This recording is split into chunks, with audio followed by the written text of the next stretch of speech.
Vietnam, 1967. In this short film, we will follow the journey of a patrol boat crew. Amidst the chaos of war, these brave soldiers face danger at every turn. An hour has passed since the patrol left the base. During this time, there was calm. Today's patrol includes John, Robert, Michael, David, James, William, Richard, and Charles. The PBR was usually manned by a four-man crew. Typically, a first-class petty officer served as boat captain, with a gunner's mate, an engine man, and a seaman on board. Each crewman was cross-trained in each other's jobs, in the event one became unable to carry out his duties. Generally, PBRs operated in pairs under the command of a patrol officer who rowed on one of the boats. The American patrol stops a Vietnamese boat, checks the documents, and searches it to ensure that no weapons or other illegal items are being transported.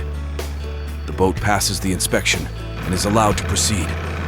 The Americans then continue their patrol. The patrol does not realize that they are being watched by Vietcong guerrillas.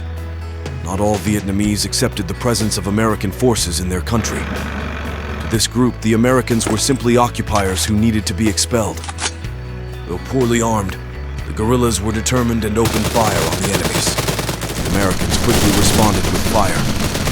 Patrol boats were often attacked both from the shore and from other boats. They were much better armed, trained, and knew how to behave. Additionally, they had support in the form of planes and artillery. The patrol commander immediately tries to call for air support, hoping that the arrival of a napalm aircraft will quickly end the skirmish with the Vietnamese guerrillas. Unfortunately, his request is rejected. Superiors inform him that an American helicopter has crashed nearby, and the pilots, along with the wounded crew members, are desperately trying to evacuate. In such a situation, they withdraw the boats to a safe distance.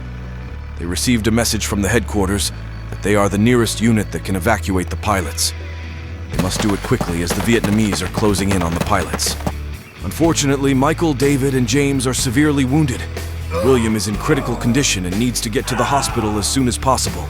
The commander faces a difficult decision: to return to the base with the wounded, or to take the risk and sail to rescue the pilots.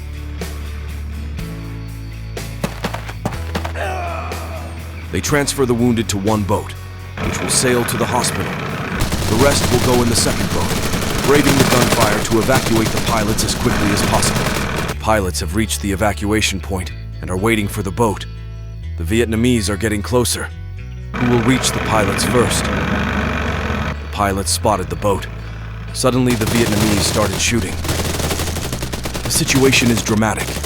Americans are suffering losses while trying to evacuate. Fortunately, it didn't go without casualties. They have to leave the dead behind. There is no time to take them.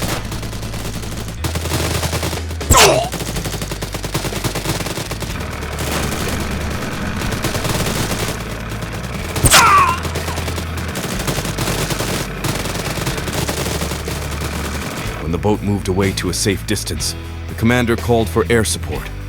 The patrol returns to the base. Unfortunately, they were unable to save the entire helicopter crew. Additionally, from the patrol crew, Richard and Charles were killed. Even in the face of defeat and loss, the courage and sacrifice of the soldiers who fought in Vietnam must not be forgotten.